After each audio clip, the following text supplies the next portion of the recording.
ও হচ্ছে জ্যৈষ্ঠ। শ্রাবণ আষাঢ়ের কথা বলি, তাদের দাদা হচ্ছে জ্যৈষ্ঠ, মানে শ্রাবণের দাদা হচ্ছে জ্যৈষ্ঠ। কিন্তু এই ভিডিওটা কেন দিচ্ছি, পরের ভিডিওটা একবার দেখুন সকলে।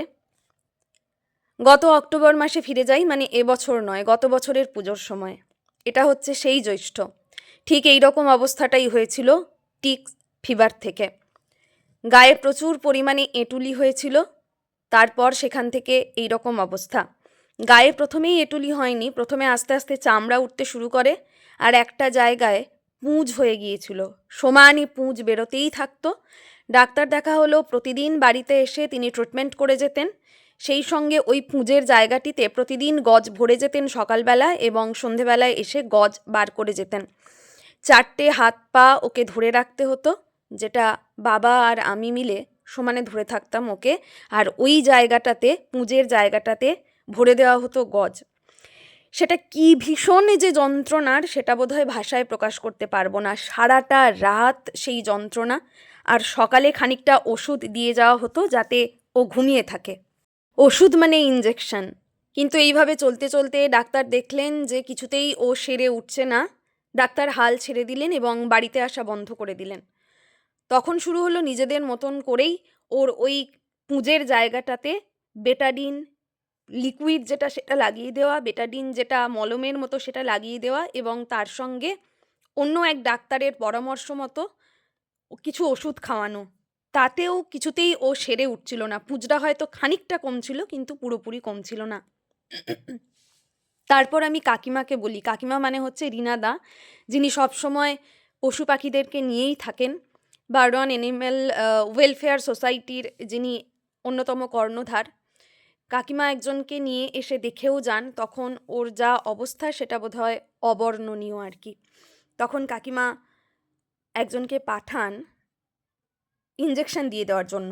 এখানে একটা কথা বলে রাখি, তখন আর শুধুমাত্র ওর পুঁজ বেরোচ্ছে না, সেই সঙ্গে যে দিকের কানটা দেখা যাচ্ছে, এই কান থেকে ঘাড়ের অংশটা ফেটে ভেতরের মাংসপিণ্ড বেরিয়ে গেছে। ওই ইঞ্জেকশনটা দেওয়ার পরে কিছুটা ভালো হলেও সম্পূর্ণরূপে সুস্থ হলো না। তারপরেই দেখা গেল ও পুরোপুরি শয্যাশায়ী হয়ে গেছে, প্যারালাইজড হয়ে গেছে এক প্রকার। ওর বাইরে গিয়ে টয়লেট করা, পটি করা কিছুই আর সম্ভব হচ্ছে না। ও বারান্দায় শুয়ে আছে, কিন্তু ওর মধ্যে ইচ্ছে রয়েছে বাইরে গিয়েই করবে, কারণ ঘরে কোনো দিনও ও এই ধরনের কাজ করে না, টয়লেট করা বা পটি করা। অদ্ভুতভাবে পাগুলোকে নাড়ানোর চেষ্টা করছে, কিন্তু কিছুতেই যেতে পারছে না। এখানে আমি আমার বাবাকে অসংখ্য ধন্যবাদ জানাই। প্রতিদিন দোকান থেকে ফিরে ওর 4টে পাকে টেনে সোজা করে দিত, যাতে ও তাড়াতাড়ি সোজা হয়ে যায়, অন্তত সোজা হয়ে দাঁড়াতে পারে। এইটুকু আশা আমাদের মধ্যে বাঁচিয়ে রেখেছিলাম আর কি। আর প্রতিদিনই যখন স্কুল থেকে বাড়ি ফিরতাম, খালি মনে হতো যেন বাড়ি গিয়ে বোধহয় কোনো খারাপ খবর পাবো, কারণ এর আগেও তো বহুবার বহুজনের সাথেই এই রকমই হয়েছে। আজ পর্যন্ত কোনো ভালো খবর বা ভালো ঘটনা ঘটেনি। যাই হোক, তারপর বাবা হোমিওপ্যাথি ওষুধ দিতে শুরু করলো। 6 দিনের মাথায় ও উঠে দাঁড়ালো। তারপর অল্প অল্প করে লোম গজাতে শুরু করলো, এবং ওর পিছনের পা দুটো খানিকটা কাছাকাছি চলে এসেছিলো, সেই জন্য ওর হাঁটতে ভীষণ অসুবিধা হতো। সেটা একটা ব্যাপার, প্রায় জোড়া লেগে গিয়েছিল। খানিকটা হাঁটতে গিয়ে হোঁচট খেয়ে পড়ে যেত, হাঁটতে পারতো না। ওকে ধরে ধরেই হাঁটানোর চেষ্টা করা হচ্ছিল। তারপরে একদিন আস্তে আস্তে অনেকটা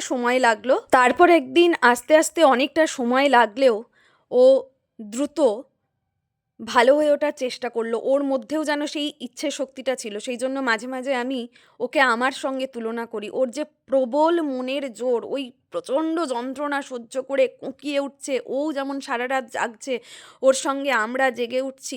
কোনোদিনও ভাবিনি যে ও সুস্থ হয়ে উঠবে। শুধুমাত্র ঈশ্বরের কাছে প্রার্থনা করতাম যে ওকে ভালো করে দাও, ও যেন অন্তত দাঁড়াতে পারে, আর ও যেন ভালো থাকে, ওর সমস্ত যন্ত্রণাটা কমিয়ে দাও। আর কি বীভৎস দেখতে ছিল! যারা আমাদের বাড়িতে আসেন নিয়মিত, তারা প্রত্যেকে জানেন। যিনি সবজি দিতে আসেন কিংবা যিনি মাছের কাকু আর কি, ওদের জন্যই যারা খাবার নিয়ে আসেন, তারা প্রত্যেকে জানেন এই অভিজ্ঞতাটা কেমন ছিল। আর এখনকার জ্যৈষ্ঠ এটা। আবার বসুক বসুক, তুই ওইটুকু সিঁড়িতে বসতে পারবি? জ্যৈষ্ঠ,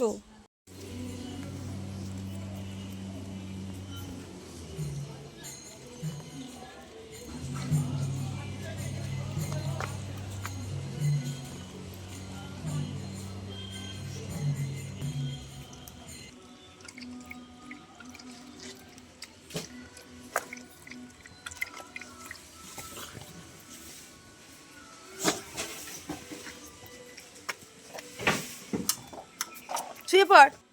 জ্যৈষ্ঠ, আয় আয়, বিছানায় এসো, বিছানায় এসো, আয়।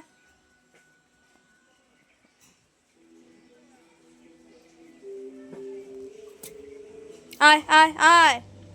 ওহ, মাছি ধরতে পারবি না, আয় এখানে আয়। আয় আয় আয়, শুয়ে পড়বি, আয় আয়। আর ওর সেরে ওঠার পিছনে ঈশ্বরের যতটা অবদান আছে, আমি বোধহয় সেই একই জায়গায় আমার মা বাবাকে রাখি। আমি জানি না কেউ কারোর বাড়ি থেকে কতখানি সাপোর্ট পায় এসব ক্ষেত্রে, কিন্তু আমি যতবার এই কাজগুলো করি, যেভাবে তাদের দুজনকে আমার পাশে পাই, আমি মানে আর কিছু বলার নেই আর কি। ও যে সুস্থ হয়ে উঠেছে, যতটা না আমার সেবা শুশ্রূষায়, তার থেকেও অনেক বেশি বাবা মায়ের জন্য। দুজনেই যেভাবে ওর জন্য করেছে সেটা আর বলে শেষ করার নয়।